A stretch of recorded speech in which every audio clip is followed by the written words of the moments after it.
Are AI influencers going to replace content creators and influencers on social media? Well, here's the thing. AI influencers are here. They're looking absolutely gorgeous and beautiful on Instagram at Coachella. They're getting ready on TikTok. Are they going to take over Alix Earle's spot on social media? We don't know. Well, actually we do, because today we're going to be deep diving into AI influencers and specifically how they are also changing the landscape of influencer marketing, content creation, social media. And I find this so interesting. I have done so much research today. We're going to dive into everything. But what I really want to say firstly is that at the busy blooming office, you have clocked in today. If you're brand new, if this is your first day at work, welcome to the office. This is your digital office of social media and content creation. When it comes to AI influencers, I think we need an office rule, okay? We as an office, we are not going to fall for the fear mongering of AI influencers. We're not going to be people who create content who think, I don't want to know anything about AI. I'm going to put blinders on, because whether you hate it, you are more than welcome to hate AI, hate ChatGPT. You can hate it all. But I do think, regardless of how you feel about it, it is so important to know, okay, how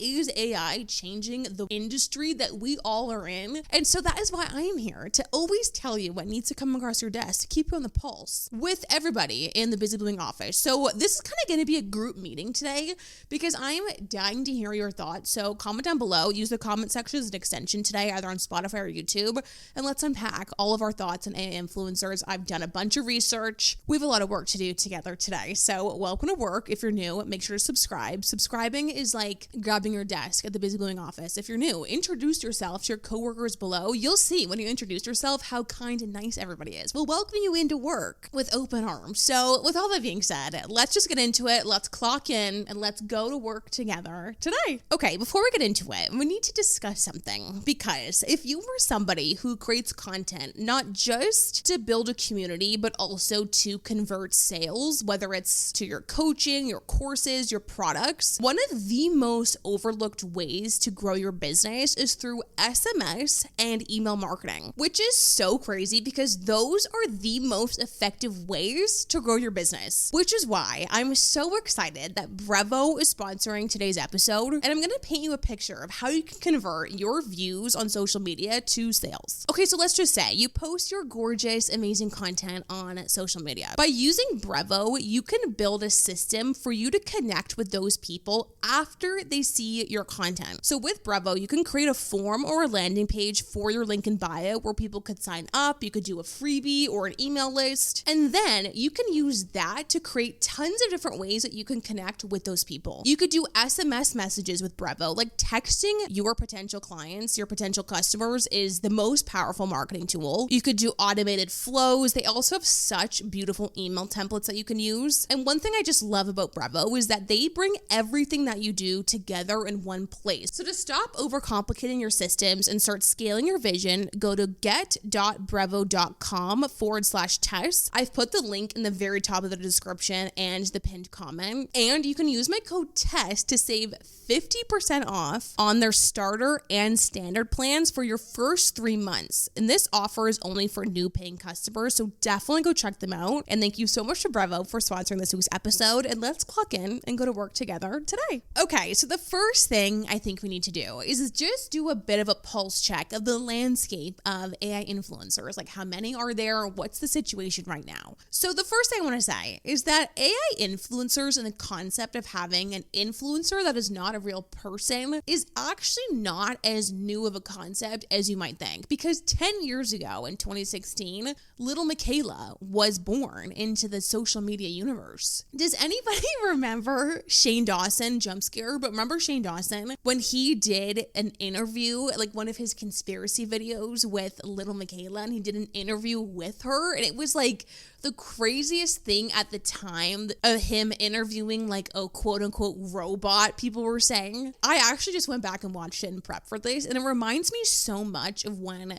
ChatGPT started, we all called it like a robot. We called AI robots. And now look at us. ChatGPT is some of our close personal friends. But 10 years ago, little Michaela was born. Now she has millions and millions of followers. She's a singer. She's an influencer. She has amazing songs. This whole concept of having somebody who has followers and work with brands on social media that's not a real person has been around. But little Michaela is actually technically not an AI influencer. She wasn't created with generative AI, but she was created with CGI. She really looks like a Pixar character. But what this has kind of turned into over the last 10 years, I'm going to put her on the screen, Mia Zelu. The picture's on the screen, and if you're listening, I'll link her in the notes. And she has 236,000 followers on Instagram. I love her outfit at the Australian Open. Like, she has a Birkin. She looks gorgeous. Now, with AI just being so accessible and so easy to use, people are creating influencers that look so real, and they're looking more and more real, and they're really popping up. A bit of a state of the union on AI influencers is that there are thousands of them already on TikTok and Instagram. And the AI influencer market is worth billions of dollars. And some reports, I'll link them down below, are projected that the AI influencer market is expected to be $45 billion by 2030. Who knows? But that's what's projected. That's what they're saying. So what does this all mean for us, right? Who creates content on social media? One of our favorite people over here, Gary Vee. We love him. I actually disagree with him on his take on AI influencers and the future of it. I'm going to play you a clip of what he has said for the last 10 years about it. Humans will not be able to compete with AI humans. They're going to be cheap. I'd rather pay an influencer that looks just like you and has just as many followers as you for $5 a post. There's real pressure coming. It's called virtual influencers. Meaning not real people. Correct. The brands have all sorts of feelings towards influencers. They pay a lot of money, then they don't post it the way they want, or do the thing they want, or do another brand deal with their competitor the day after the 6-month exclusive. So you know what they're going to do about it? They're going to create their own influencers. And the people that own the AI influencers are not going to cry for the influencers. I think that industry is going to get massively affected in the next 10 years.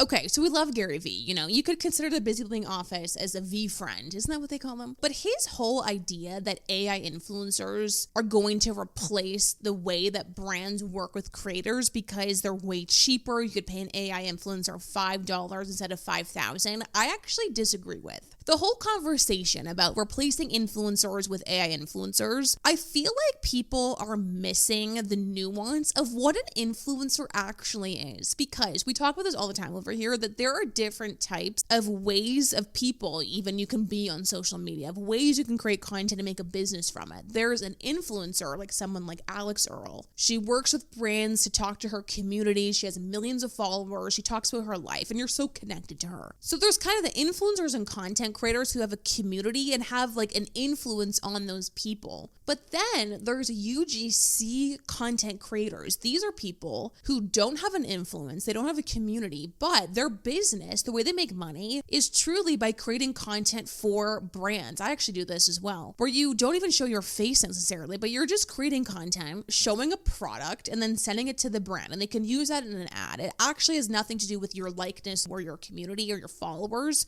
You're not even really posting that content. That's just going to the brands.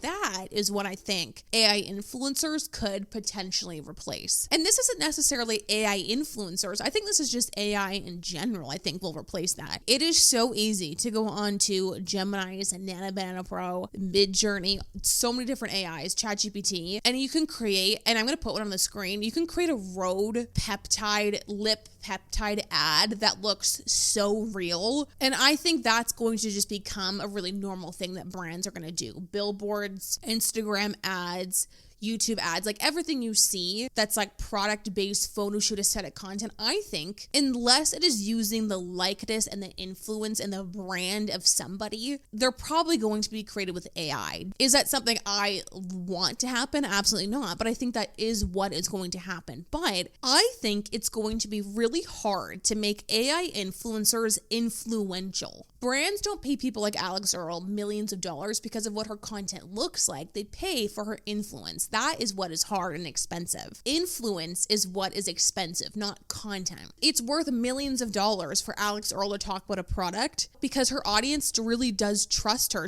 because she shares things about her acne journey, her life, her breakup, being in her 20s, her university, building her business. So when She talks about products like skincare products with her acne journey or something that helps her organize her business. She's so influential because you have this context of her life and you connect with her about that. That, I think, is going to be pretty much impossible to replace. Does that mean it's not going to happen? No. Little Michaela is popping off here with like Prada ads. It does happen. I don't think AI influencers will replace influencers. I think it's going to open up an additional lane, an additional category where we will coexist with influencers that are AI created. Remember when celebrities joined TikTok? Remember that? Everyone hated it and we all band together and we're like, why are the Kardashians on TikTok? I love the Kardashians. I think they're geniuses, but everyone was so annoyed when Kardashians were on TikTok. The non-celebrity human race really banded together and was like, okay, these celebrities, no one follow them. Now look. And this is happening again. Now the AI influencers are here and everyone's banding together saying we hate this, get them off social media. And I get it's more nuanced, it's deeper. There's so many other things that apply of why people feel that way about AI. But I think in a year from now, we're going to come back to this conversation and it's not going to be as weird as it feels right now. Remember when ChatGPT came out? There is always resistance when something like this happens, and we're just in this resistance period right now. That is my first opinion in the whole conversation of replacing. I don't think it will ever replace content creators and influencers, but I think it will replace UGC content, people who don't create content that have an influence, and I think will open up a new lane of a new type of creator. Something else that has been on my mind with AI influencers is that you have to remember there are also people making these influencers. These influencers,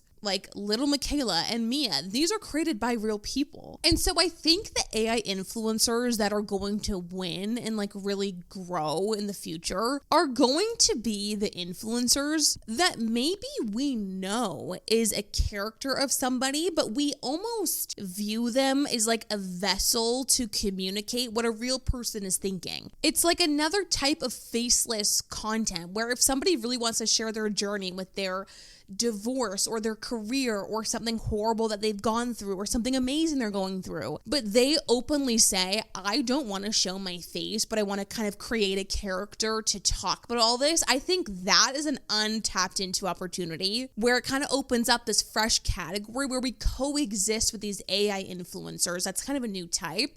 But then of course there's the true AI influencers, which are kind of pretending to be real people. But I think there will be another type where it's an AI influencer that's not pretending to be somebody, but they're trying to be like a character that represents a real person. I also think I could see a world where you get attached to the journey of somebody creating an AI influencer. I also really do think AI influencers will eventually be kind of like a mascot of or a character that goes with your business and your brand. That's kind of like this really funny, cute, or really bold, out-of-pocket person that's an AI creator, an AI character that you add in, like to your podcast to fact check things, or you create them a whole brand on social media, but you know that the person who created it, it's them talking through the influencer, but it goes together with your business. It's kind of like a mascot. So again, it's not an AI person pretending to be real. We all know it's AI, but it's like this cute little person or this little character that is a mascot for your brand or as a whole other creator, but you know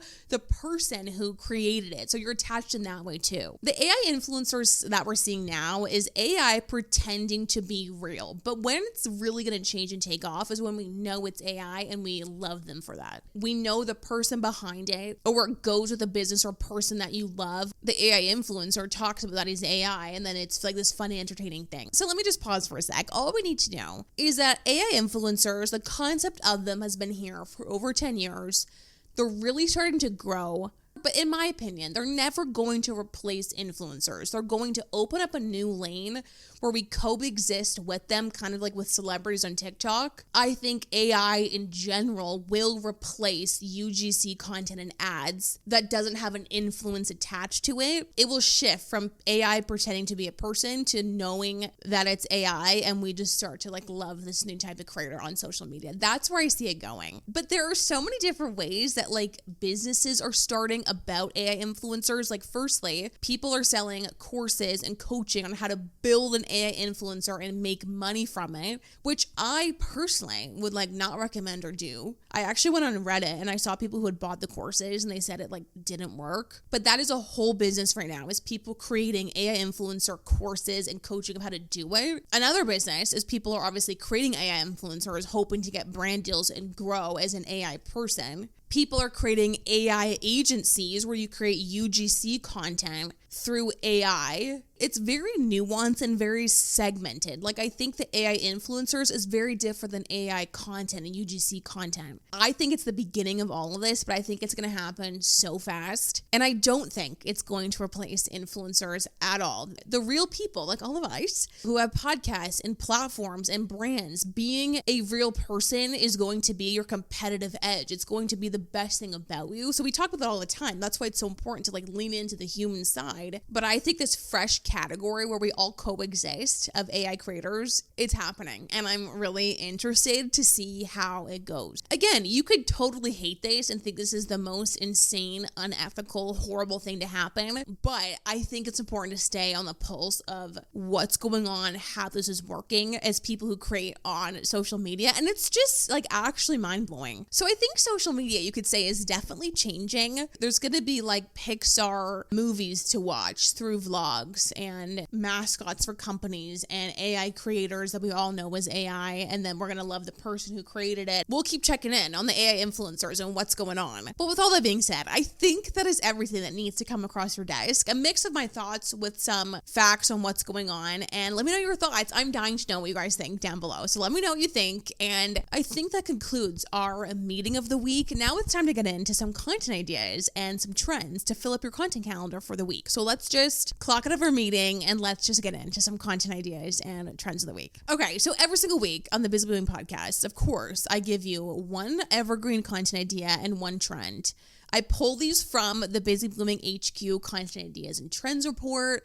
I make a gorgeous, beautiful report in HQ every single Sunday. Okay, so the trend of the week that I wanted to share that we all need to do this week. I love this because it's January. So of course, it's the perfect time to do a reintroduction post. But at Busy Blooming, we're better than just doing, let me reintroduce myself, just talking about yourself. What we're going to do instead is a trend that's been going around. I'll put it on the screen. There's this trend going around where it's the song that says, allow me to reintroduce myself. You'll know it when you click on it. And it's 10 seconds with big text saying, allow me to reintroduce myself. And then it's clips of things about you. This is such a good video to pin onto your account. But it's 10 seconds. It's trending right now. It's just such a fun, aesthetic video to make. The editing can be quite simple as well. A lot of people are doing these amazing, beautiful edits. It really does not have to be that way. Of course, you can if you want to, but if you want to do a more casual of allow me to reintroduce myself and it's just one clip of one thing about you, I think this is just such a fun video for the week to pin to your account, to reintroduce yourself. You try to think of it as like 4 reasons to follow you, whether it's like your name, what you do, where you live,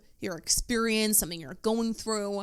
But I think this is just such a fun video for the week. So allow me to reintroduce myself, the trend of the week that we're all going to do. Okay, and then the content idea of the week. I love this video that I saw this week of a creator doing a talking to the camera video of 10 years of therapy in 2 minutes. I thought this is such a good idea to do. You could do this like 60 to 90 seconds or a little bit longer of a talking to camera of 10 years of being married or dealing with an acne journey, or 5 years of being a full-time social media coach, or 5 years of being a podcaster, like whatever you want to talk about, like pull your expertise from, or 10 years of going to the gym consistently in 60 seconds. But I feel like this concept of something that you have years of experience doing, or a journey you've been on, or just knowledge you have, with the hook of 10 years of this in 60 seconds or 2 minutes is just such a compelling hook. I could be like 5 years of being a full-time content creator in 60 seconds, what you need to know. I love like the 10 years of therapy. Obviously, I think that's so interesting. You also, of course, could turn this into a carousel, which is nice to get 2 pieces of content. So that is the trend and the content idea of the week. And now I think it is officially time to clock out of work and clock into after hours. We have a voice show of the week. we're just going to chat. We're going to get into it. So let's go to After Hours. Okay, welcome to After Hours, the part of the show where every week I pull a voice note from Bisbillion HQ and we unpack. What are we feeling? What are we going through? I just want to remind you again for like the third week in a row that there has only been less than 3 weeks of 2026. You're not behind. You're still in the shedding season of the Lunar New Year. January's fake. This is testing month. Posting content you don't like, posting content that flops to figure out what you don't want to do this year. And also, if you live anywhere like where I do in Toronto, it is -18 and snowing. It's time to stay indoors. Our melatonin levels are bringing it out of whack. It's time to stay cozy, reflect, recharge for the amazing 2026 that we're all going to have. Okay, let's get into the voice note of the week. Hi Tess, Annie here from Average Girl Does Cool Things. So I'm primarily a YouTuber, and this year I finally got monetized. I have about 3,200 subs right now, and it's growing every single day. My content primarily focuses on travel tips, and that's what's really been the most successful for me. But my big vision for my brand is to inspire women to create a life they love. So I want to start zooming out from the technical travel tips and do more like life optimization content. But when I try it on my existing channel, it falls flat with everyone but my most diehard audience, which is like 100 people, including my mom. I don't think YouTube really knows where to show that content because my channel is mostly travel. So I've been thinking about launching a second channel to expand into those broader topics while still running the travel tips channel. But I don't know if that's crazy or if I should just continue to double down on the existing channel. Would love your thoughts and thank you. Okay, so firstly, thank you so much for taking the time to send a voice note. This is so real, especially this time of year of like, okay, maybe you want to add in another content pillar or like just something else you want to do on social media besides what you're doing right now. I wouldn't recommend starting a fresh new account because I think the concept that you're talking about of doing travel tips and living a life you love does go together. So firstly, what I want to say is that the whole concept of like YouTube not knowing where to put your content is actually a myth. In my opinion, YouTube truly treats each video individually. It doesn't really, in my opinion, it doesn't actually really take into account what you've been posting in the past. It does just like fairly push out your video individually. So there's no context that matters, whether your channel is 10 years old or you haven't posted for a while, you've posted about a different topic. The YouTube algorithm doesn't work that way. All it's looking at is are people clicking on it and are people watching it. Something else I will say is the mission of your content of helping women build a life that they love, I think might be missing a bit of an end of a sentence or just missing something. Obviously in a short voice note, you're not going to go into like all this detail. So I totally get that. I'm sure there's more to it, but I would try to think of your content rather than surrounding the topics, it's surrounding your mission. Let's say your mission is to help women build a life that they love when they have a 9-to-5 job. Like let's say that's the mission. Try to think then of travel tips is actually like one of your content pillars because that does help accomplish your mission. And then maybe you have another content pillar in there that talks about habits or mindsets that people need with a full 9-to-5 to live a life that they love. So what I would do is create a mission that's like so clear of the problems that you're solving and who exactly it's for. Like how old are these women? What do they do? What problems are they feeling? And adding value isn't just like giving tips all the time. Like maybe a content pillar is showing how you build a life you love and like inspiring and relating to people. So I would get super specific of like, okay, this is what I help people with. This is who those people are. And then I have 3 topics or 2 topics of content I create to help do that rather than creating a new channel. That's personally just what I would do. I don't know if that's helpful. I also will say when you're going through a pivot, give yourself time with the numbers because when you're completely changing topics or changing your brand or changing what you've been doing, it's really scary. And oftentimes we feel like we're really, really hard on ourselves with the numbers because maybe we're used to certain numbers talking about travel tips or whatever it is. So then when you talk about something new, maybe you're not getting the same numbers. It's not a sign that you're doing anything wrong. It's just a sign you're doing something for the first time. And give yourself some time to like figure all this out. Figure out what you don't want to post about in this new brand, what you do, what's working for you, what's not really feeling great. And give yourself like months and months of time to like establish this new type of content, your new styles. Again, you're starting something new for the first time. So it's gonna take a second. So be easy on yourself with the numbers and don't view them as a mistake that you've made or something like that, because that can totally happen. Okay, but let me know your thoughts. Let me know if that was helpful. And I love doing these voice notes every single week. I just think they're so much fun. I think that is it for today's episode. Thank you so much for coming to work today and talking about AI influencers. It was a bit of a different episode today, but I think it's so interesting to know and just like stay on the pulse of what's going on and have confidence that it's not going to replace you, which is going to add a whole other lane, which is totally fine. But I know we're all going to have such a gorgeous, amazing week in the world of social media and content. So thanks for clocking in with me. Let's all have an amazing week in the world of social media and content. I'll see you on Monday. Okay, bye.